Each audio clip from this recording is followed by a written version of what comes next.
gente vai conversar sobre clássicos, livros clássicos.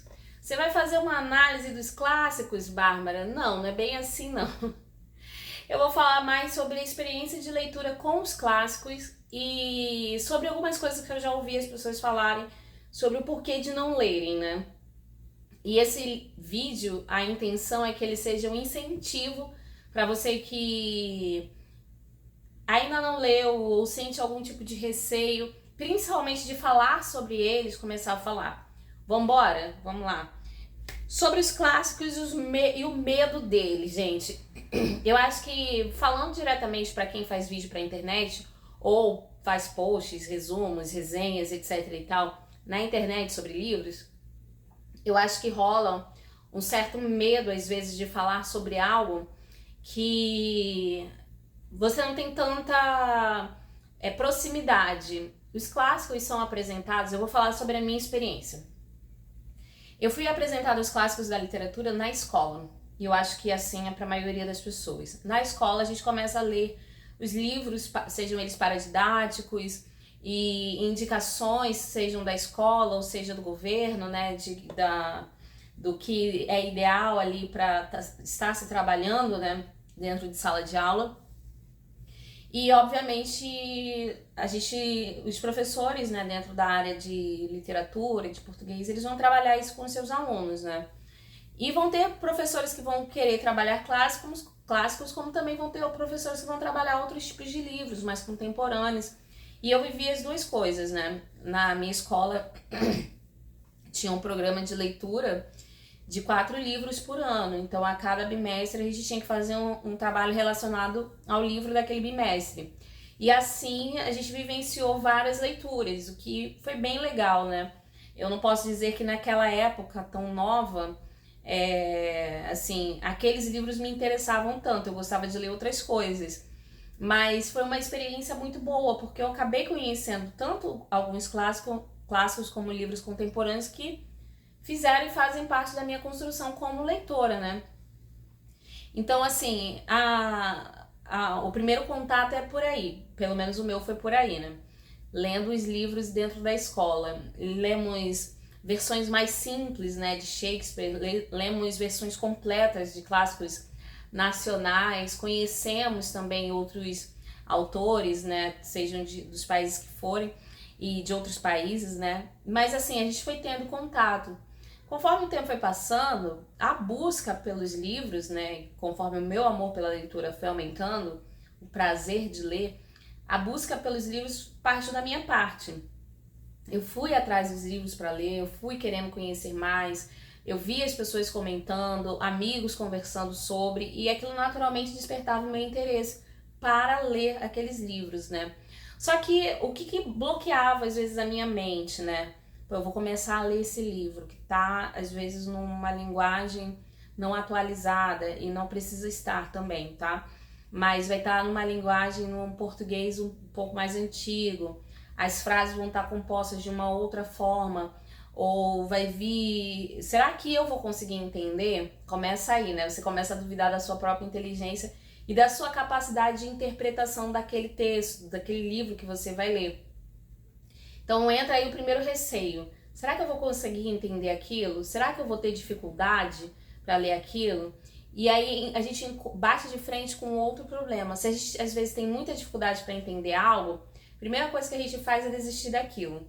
Então, se eu estou tendo dificuldade para entender aquilo dali, tchau e benção, vou seguir para o próximo livro, né? Vou seguir para algo ou para a próxima coisa, ou mais fácil ainda, vou assistir o filme do livro, né? Que já tá tudo meio que mastigado, então talvez com os recursos do audiovisual eu consiga entender melhor o que está sendo passado dentro daquela história, né?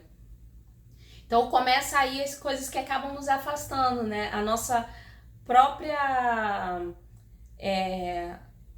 incapacidade de entender, né? Não que a gente não seja capaz, mas assim, a gente se julga incapaz de entender algo.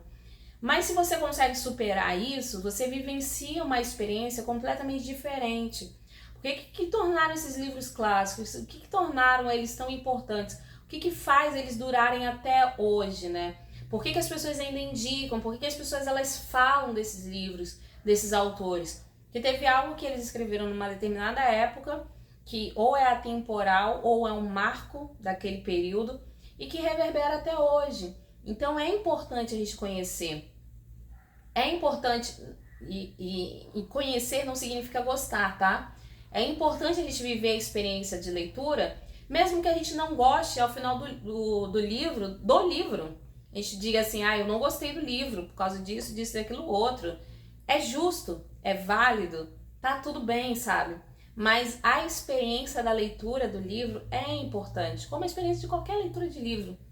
Mas eu acredito que esses livros que acabaram se tornando clássicos, eles trazem algo pra gente que vive nesse período, que vai também, os livros que estão sendo escritos hoje, que vão repercutir, que vão permanecer como marcos de uma época, vai levar para outras pessoas no futuro, entendem? Então são coisas assim que não dá para serem desprezadas, que vale a pena a gente conhecer, vale a pena a gente ir atrás, independente da fase de vida que a gente esteja, sabe? Eu acho que quando a gente amadurece em uma determinada idade, a gente começa a procurar outras coisas, né? Tava até conversando com meus amigos esses dias, tem certas coisas que perdem completamente o sentido na época em que a gente era jovem, adolescente e tudo mais, não fazem mais sentido. Diferente de hoje em dia, que outras coisas que lá atrás não faziam sentido, hoje fazem, né? Então a gente busca mais. Eu tô vivendo isso na minha vida com os livros clássicos.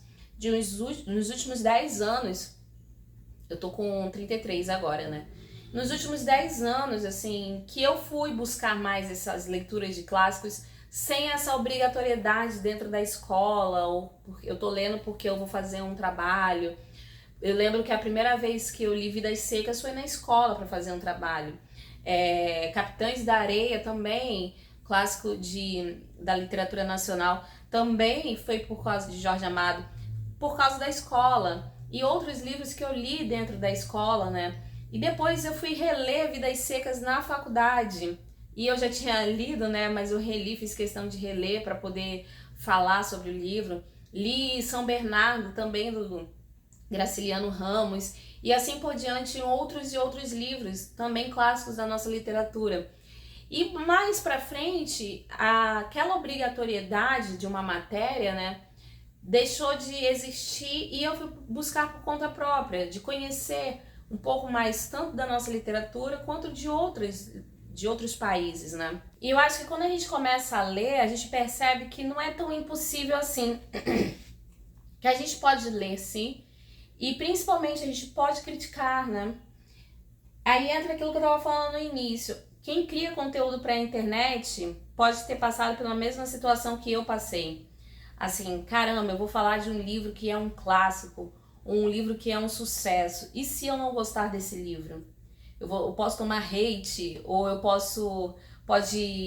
alguém pode falar que eu tô falando sem propriedade por causa disso, daquilo outro.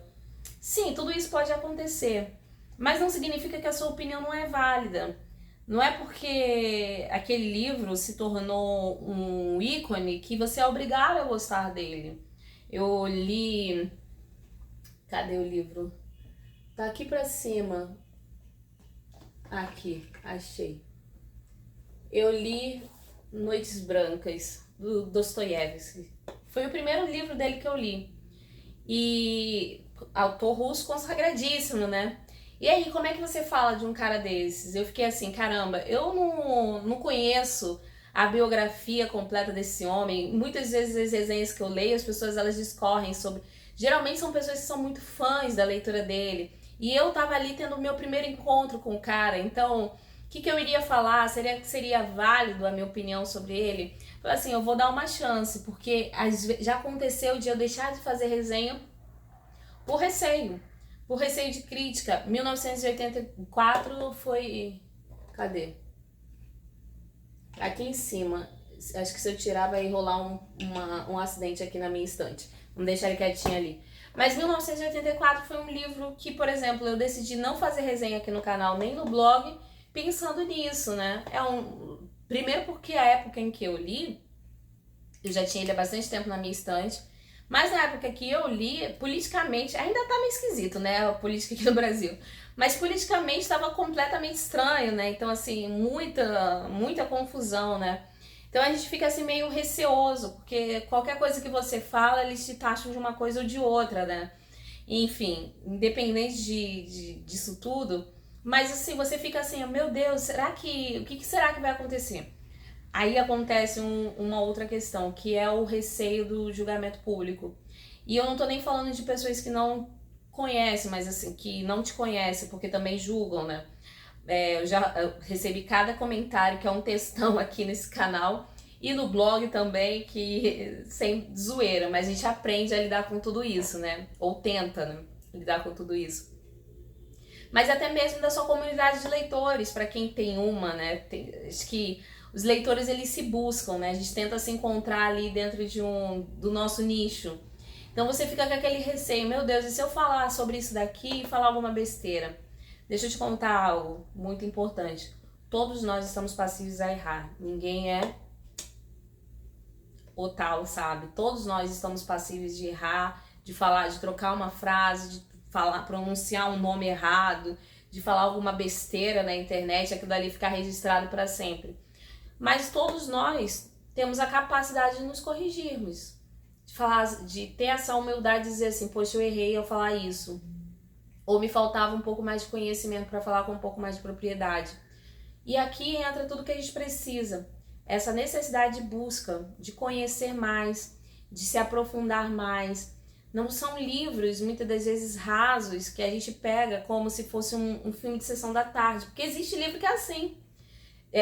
Tipo o filme de sessão da tarde, que você pega, se entretém com aquilo dali, fechou, acabou e tá ótimo, e tá tudo bem, tá, gente? Não tem problema, eu amo livros assim também, porque eles desestressam a nossa mente. Mas tem livros que vão te exigir um pouco mais. Eu lembro, não tá aqui, tá na minha mesinha de cabeceira, quando eu comecei a ler Grandes Esperanças. Gente, eu comprei o livro em inglês. Aí eu fui me aventurar a ler Grandes Esperanças em inglês. E eu fiquei assim, oh, meu Deus, que dificuldade. Aí o que eu fiz? Eu peguei e... Não era que nem um livro contemporâneo em inglês, que você lê assim, pelo menos eu lia assim, muito rápido. Aquilo ali estava me exigindo muito mais. Aí eu comecei a fazer um trabalho dobrado. Eu lia ele um capítulo em inglês e relia em português, para conseguir ver se eu estava entendendo mesmo. E me aliviava quando eu via que eu estava entendendo. Eu ficava assim, ó, caramba, eu não tô entendendo porcaria nenhuma. Aí a importância de você reler aquilo ali, de pegar um dicionário e botar ali no dicionário e tentar entender o que tá dizendo aquelas palavras, né? Pegar o tradutor e falar assim, ó, nossa, o que essa palavra quer dizer? Qual é o contexto disso daqui? E aí você vai trabalhando e você vai gerando conhecimento próprio, criando algo de valor para si próprio, né? Tudo é um esforço, gente. Nada é... A gente vive, eu acredito que já tem algum tempo isso, né? Nesse período onde as coisas são muito rápidas, né? Tudo é muito fast food. É tudo muito rápido. A gente quer, assim, resoluções rápidas. A gente quer vídeos curtos. A gente quer... Vai direto ao ponto, acabou. Não vamos devagar e tudo... assim, tudo tem que ser pra ontem, né? Acelerado demais. E às vezes a gente precisa parar e só se dedicar àquilo que a gente está fazendo. Com a literatura é assim também. Eu acho que a primeira coisa que vai nos aproximar, eu trouxe 2 livros aqui, né? Senhora, de José de Alencar, e O Morro dos Ventos Vivantes, dentro dos clássicos, né? Um clássico nacional e um clássico estrangeiro. Senhora, ele tá todo marcado. Tá até marcado aqui quando eu comprei o livro em 2018. Eu não lembro quando foi o ano que eu li, mas o livro tá todo marcadinho.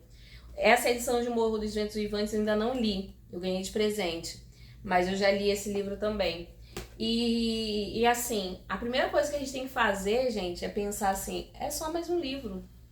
Acho que é a primeira coisa. É um livro.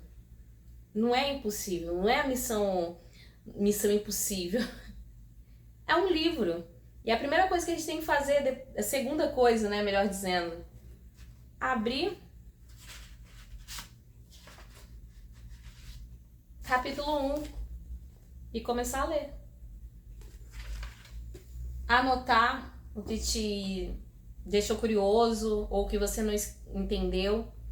destrinchar a leitura, se esforçar mesmo, sabe? Mas sempre lembrando, não é um bicho de 7 cabeças, é um livro. E a gente ama ler. Então, qual o problema de começar a ler algo que nos tira da nossa zona de conforto? Que às vezes a gente acaba se jogando nela, né? Então, Babi Talk de hoje, falando sobre os clássicos e os receios que muitas das vezes as pessoas têm de ler. Até de se sentir burra, né? Eu já ouvi isso de algumas pessoas falando na internet: nossa, eu tava me sentindo burro, porque eu comecei a ler aquilo dali e eu não entendi nada. Gente, você tá agregando conhecimento. E acho que a pior coisa não é o sentimento assim, não estou entendendo. A pior coisa é, eu não vou me esforçar para compreender, sabe? Isso muda o sentido de tudo. Mesmo que você não compreenda, se você se esforçar para compreender, você muda uma chave, você gira uma chave e aquilo dali muda completamente. E você começa com um livro, que se torna 2, que se torna 3, e assim por diante. Logo, logo você já vai ter passado por todos os clássicos. E sem problema, e sem receio nenhum de dizer: eu li, gostei, eu li, eu não gostei. Qual foi o livro que eu li e não gostei? Teve até um que eu tava até comentando com a minha amiga e ela falou assim: como assim você não gostou? É um clássico, eu esqueci agora. Enfim, depois eu acho que na minha estante eu comento com vocês. Mas eu não gostei, eu falei assim: nossa, que livro chato, sabe? E, não foi esse não, mas eu posso dizer, dar um exemplo, né? É um livro que eu pretendo dar mais uma chance. Mas o Don Quixote, que um monte de gente ama, mas eu acho um saco. Eu tentei ler várias e várias vezes. Tentei pelo menos umas 3 vezes, gente, Don Quixote. E não rolou, sabe? E tá tudo bem, eu vou pro próximo. E quem sabe no futuro eu volte para esse livro e tente novamente. É sempre uma possibilidade. Então, eu só queria dizer pra você que talvez não comente sobre os clássicos que você leia por medo de críticas, etc e tal. As críticas vão vir de qualquer forma, e é isso, vida que segue. Não se prenda a elas, aprenda com elas, mas não se prenda àquilo. E para você que ainda nunca leu nenhum livro clássico por algum tipo de receio, sinceramente, só se joga. Escolha um título e vá em frente, que pode ser que você se surpreenda. Eu tenho certeza que você vai se surpreender, certo? Bom, eu gostaria de encerrar esse vídeo agradecendo a você que me ouviu falar, que ficou aqui até o final deste vídeo. E eu gostaria de saber a sua opinião. Monta uma listinha aqui de todos os livros clássicos que você já leu, clássicos da literatura, sejam estrangeiros ou nacionais. Coloca aqui embaixo que eu quero ler também nos comentários. Talvez anotar algumas dicas para a minha vida. E talvez mais pra frente eu faça um Dicas da Bá só com livros clássicos que eu já li e traga aqui pra vocês, certo? Bom, é isso por hoje. Muito obrigada por ficar até o final. Em breve eu volto com muito mais, lembrando a todo mundo que quem ainda não é inscrito, se inscreva, clica no botãozinho vermelho e no sininho para ativar as notificações. Até breve, tchau, tchau!